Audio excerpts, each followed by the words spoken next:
एक बीमार चिड़िया रेगिस्तान के पास एक पेड़ पर रहती थी। न खाने को कुछ था, न कहीं उड़ के जा सकती थी। बस रेगिस्तान के संघर्ष में दिन रात अपनी जिंदगी को कोसती रहती। फिर एक दिन एक बौद्ध संत वहां से निकले तो चिड़िया ने उन्हें रोककर पूछा, बाबा क्या तुम मुझे बता सकते हो कि मेरे ये दुख कब खत्म होंगे? संत ने उसकी हालत देखी तो उसे दया आ गई। उसने बोला, नन्ही चिड़िया, मैं तुम्हारे पिछले जीवन तो देख सकता हूँ, लेकिन आगे क्या होगा ये स्पष्ट रूप से नहीं कह सकता, लेकिन मैं वादा करता हूँ मैं अपने गुरु से पूछकर जरूर बताऊंगा। संत ने अपने गुरु को जाकर चिड़िया के बारे में बताया तो गुरु ने कहा, उस चिड़िया को अभी ऐसे 5 जन्म बिताने हैं जहां एक कष्ट दूसरे कष्ट का कारण बनेगा। मतलब अगले 5 जीवन चिड़िया कष्ट से बाहर नहीं निकल पाएगी। ये सुनकर संत के अंदर करुणा जाग गई। उन्होंने बोला, गुरुदेव कुछ तो रास्ता होगा जिससे चिड़िया अपने कष्टों का चक्र तोड़ सके। गुरु ने कुछ देर सोचकर बोला, है तो सही, चिड़िया से बोलो कि इस मंत्र का जाप वो पूरे समय करने लगे। फिर गुरु ने संत को कान में मंत्र बोला। संत तुरंत उस चिड़िया के पास गए और संदेश पहुंचा दिया कि परमात्मा हर चीज के लिए धन्यवाद, तुम्हें इस मंत्र का जाप सोते जगते हर समय करना है। फिर 1 हफ्ते बाद वही संत एक हरे भरे जंगल से गुजर रहे थे। संत ने एक सुरीली आवाज सुनी और देखकर बेहैरान रह गए। अरे ये तो वही चिड़िया है। लेकिन संत ने देखा इसकी काया तो पलट चुकी है। चिड़िया इधर उधर फुदक रही है। उसके पूरे शरीर पर सुंदर पंख हैं। चिड़िया रेगिस्तान छोड़कर एक सुंदर तालाब के पास रहने लगी है। संत तत्काल अपने गुरु के पास गए और गुरु से प्रश्न किया कि चिड़िया को तो 5 जन्मों तक कष्ट भोगना था, फिर अचानक ये बदलाव कैसे संभव है? गुरु कहते हैं जब तुम उसे मंत्र बताकर गए तो चिड़िया को बिल्कुल यकीन नहीं हुआ, फिर भी उसने बेमन से मंत्र दोहराना शुरू कर दिया।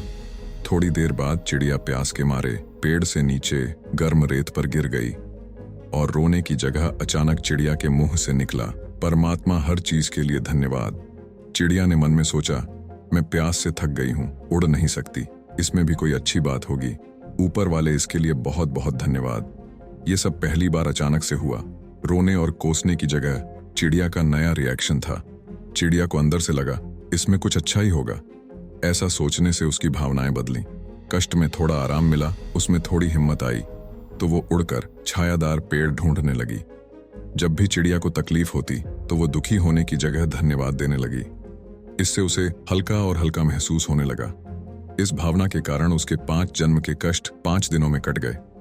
मित्रों, जब हम शिकायत करते हैं तो अपने शरीर और मन को नकारात्मकता से भर लेते हैं। शिकायत धीमा और कड़वा जहर है जो हमारे मनोस्थिति को खराब कर देता है। जो परेशानी बाहर कुछ देर के लिए आई थी उसे अपने अंदर कुछ और देर के लिए रोक लेते हैं और वो परेशानी हमारे अंदर बढ़ती जाती है। अधिकतर हम लोग पूरा दिन शिकायत तो नहीं करते, फिर भी हमने इसकी स्वाद लेने की आदत बना ली है। बीच बीच में चुस्की मारते रहते हैं, लेकिन इस धीमे जहर से हमारा मनोस्थिति बिगड़ता है और ऊर्जा गिरती है।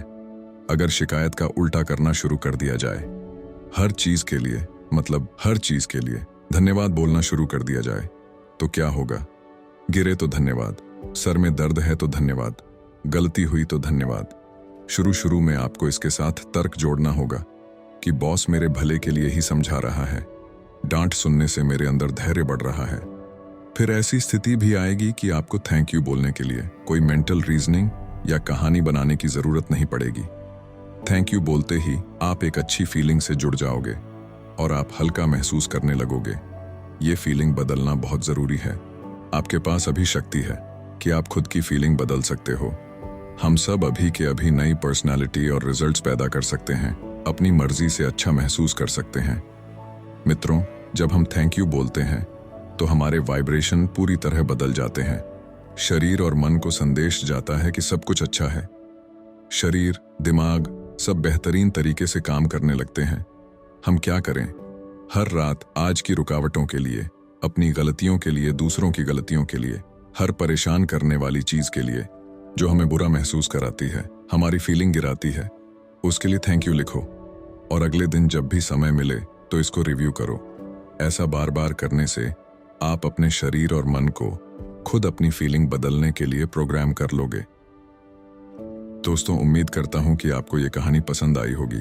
आपको इस कहानी से क्या सीखने मिला, हमें कमेंट्स में जरूर बताएं। ऐसी ही और कहानी देखने के लिए पीसफुल कर्मा चैनल को सब्सक्राइब जरूर कर लीजिए और ऐसे ही मुस्कुराते रहिए।